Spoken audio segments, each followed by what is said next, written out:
everybody, welcome to Taste to Explore.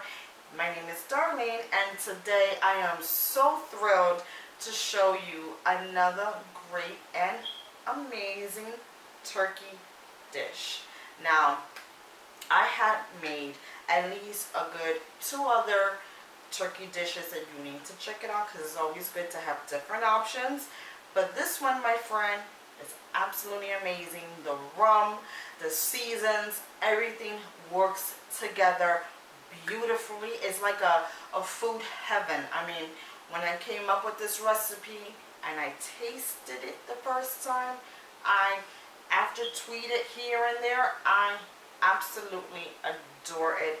And ever since then, I kept on making it. So I want to show you this amazing recipe. It's really easy. There is just a little bit of handful of ingredients. I mean, you know, I like my turkeys flavorful. I want to help it to be moist and juicy and tender. So I have a little bit of a list, but it's not too much and it's not too hard to put together. So let's walk over to the ingredients. Okay, my friends, now let's talk about these ingredients. I have here a half a cup. I have here about a half a teaspoon of adobo, and this is the store-bought adobo, and you know they have salt, so you really have to be careful with that. I have here 2 teaspoons of poultry season. I think turkeys should always have that poultry season. Just makes you feel like you're Thanksgiving. It brings out the season. Right here I have 2 teaspoons of black pepper. If you don't want to use 2 teaspoons, you can certainly cut it down, you know, if you're not a black pepper fan. And I have here my homemade sazon. Of course, you can use store-bought, but you should definitely try making this one out. It's really good. I'm going to use about a teaspoon or so. I have 1 stick of butter and a half. So with this is unsalted. You can use salted if you want. Just be mindful of how much salt you put in your turkey. Then over here I have some big jumbo scallions. I have 2 of them here that I just cut in half. I have here some sprigs of cilantro. I would say this is about 1/3 cup. Once you chop that up, I have about 4 to 5 sprigs of thyme. I'm just going to be pulling them off of the stems. And I have here 2 sprigs of rosemary. This is going to be so fabulous with the rosemary in there. And you know I'm a garlic fan, so watch out. I have about a good 2 tablespoons is what I'm aiming for here. And right here I have some nice large size of garlic. About 10 cloves of garlic. And now okay, my friends, now we're just going to start dumping everything in here. I have my butter that's soft, and I don't have it too melted, you know, it's not too melted, but you know, I had mine in the microwave for maybe like 10 seconds because it was really cold. So you want to make sure this is melted. And I'm putting in my black pepper, and I'm putting in my adobo. This is going to be so flavorful. My poultry seasoning, my garlic, okay, cilantro, and my scallions. I like scallions. It has a nice light onion flavor to it. It's going to really be awesome. I'm telling you right now. It's going to be a dynamite. And then I'm just going to pull the leaves off from the thyme and the rose. This is my rum in here. And as well as my sazon. You can use about 2 teaspoons, which will equal to 2 packets of sazon. Gives a nice color and flavor. Okay, and now let's mix.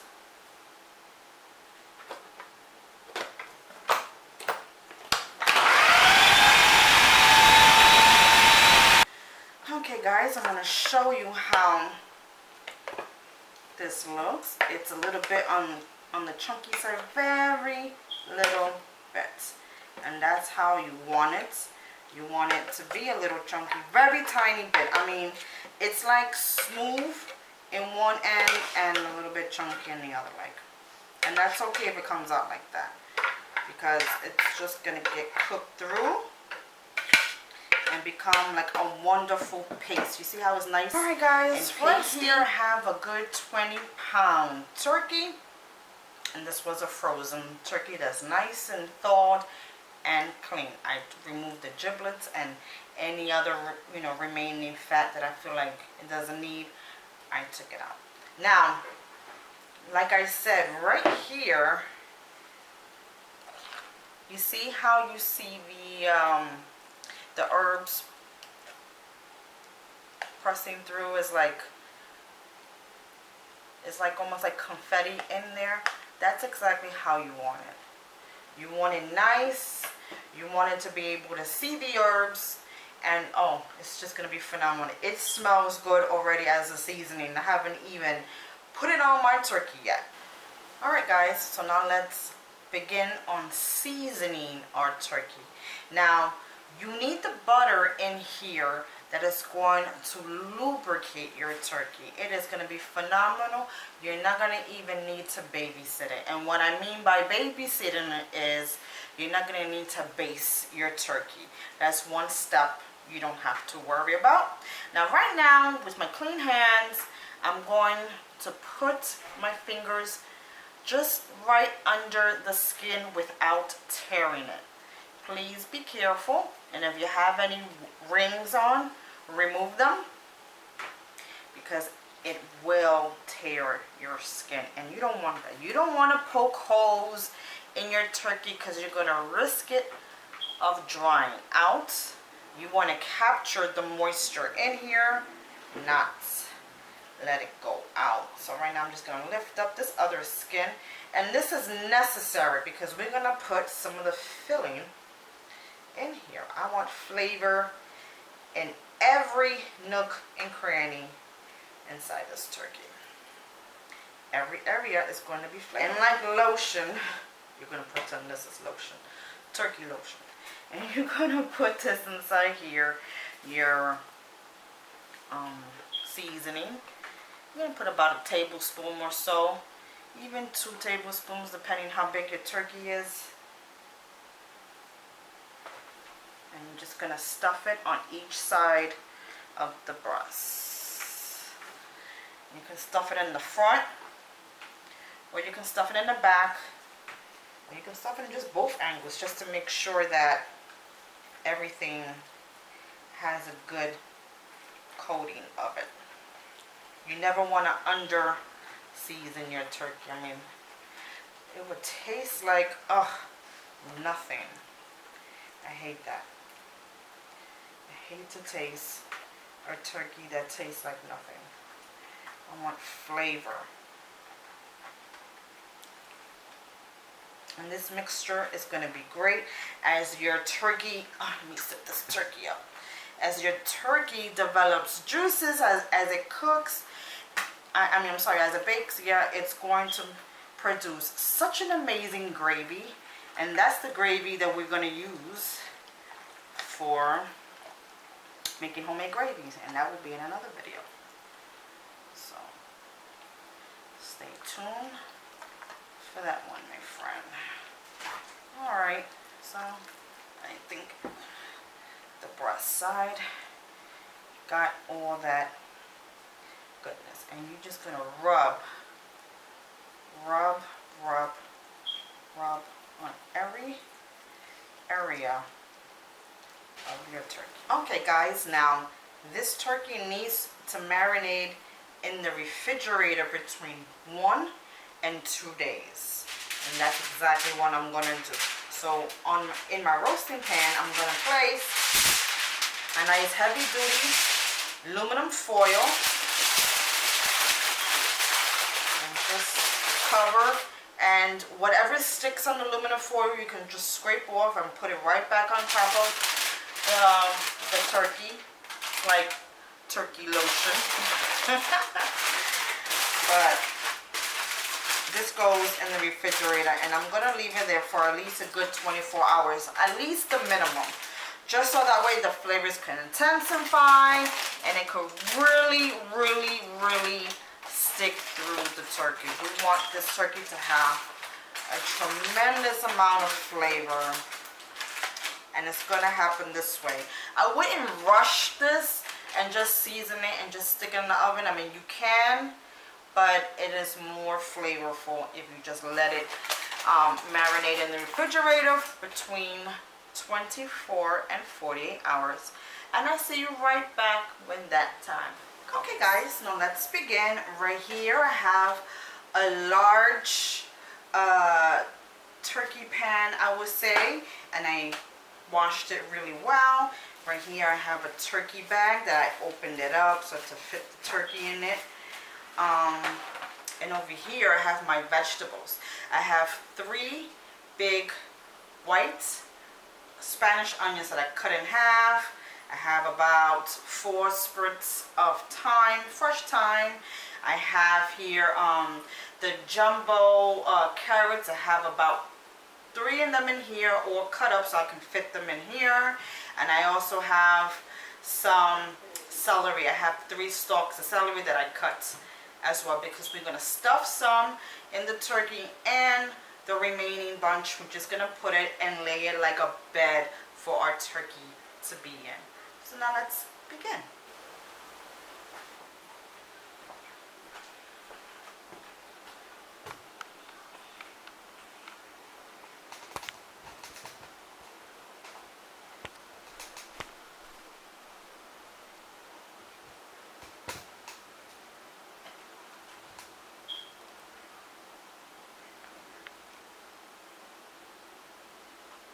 Guys, now let's begin. So the reason why I'm placing some of my vegetables in the bottom is because this is going to provide flavor, and this is going to be helping to produce a gravy.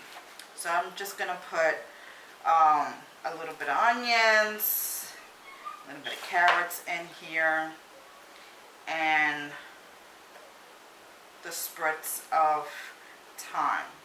Because my thing is, I want to make a really fantastic turkey in the gravy. Cavity. I want to put the 1 onion cut in half, and the rest of the celery and carrots. Just stuff it in there. We're ready. Put in the bottom, and we're just going to stuff it in. This is going to provide a lot of flavor, good stock. We're going to make something really tasty. Nice. To tie it, we're just going to form and make a little knots. Now the purpose I feel a turkey bag is good for is that this provides so much moisture. Okay, you want to poke a little hole in it, just a little, very little. I mean, you can't really see it, but just a little, just to allow the steam to let loose, because you don't want it to explode in your oven. So we're just gonna preheat our oven to 300, and I can't wait for this bad boy to get in there and cook. And I'm gonna show you how that looks when this is completely done. Alright guys, as you can see, my turkey is beautifully done. It is so tender and it smells magnificent. Please try to cook it with the turkey bag. You will not believe the results are fantastic, and in my opinion, it's way better to use the turkey bag than it is to use aluminum foil. That's my opinion. And right here I have some great stock that I took out of here. It's about 7 cups of great stock I have right here. Do not throw this away. If you want, you can store it in containers and put it in your freezer. This makes some great gravy. You can put it in your yellow rice or your beans. I mean, this has fantastic flavor and great purposes for it. So you don't want to miss out on anything. Well guys, I hope you give this turkey a try. It's absolutely delicious. I personally never made a turkey that I didn't like. It always came out very moist, delicious, and flavorful when you follow these methods.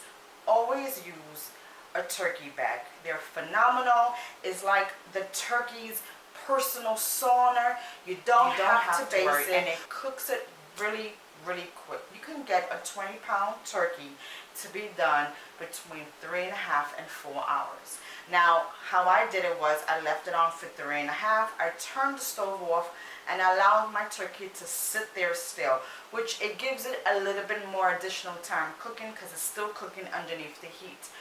While it simmers down after half an hour, then you can take it out and then you can open up the bag and do as you want with it. By that time, it had enough time to rest and cook just a little bit longer.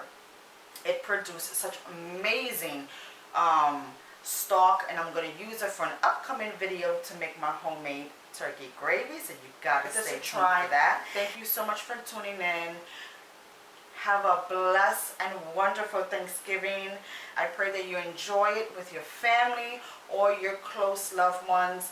Let me know how your turkey came out. You can visit me on my social media sites, and if you need quick suggestions, hit me up on Twitter or hit me up here or Facebook or Instagram, wherever you like. Okay, so you take care and you have a wonderful, blessing Thanksgiving.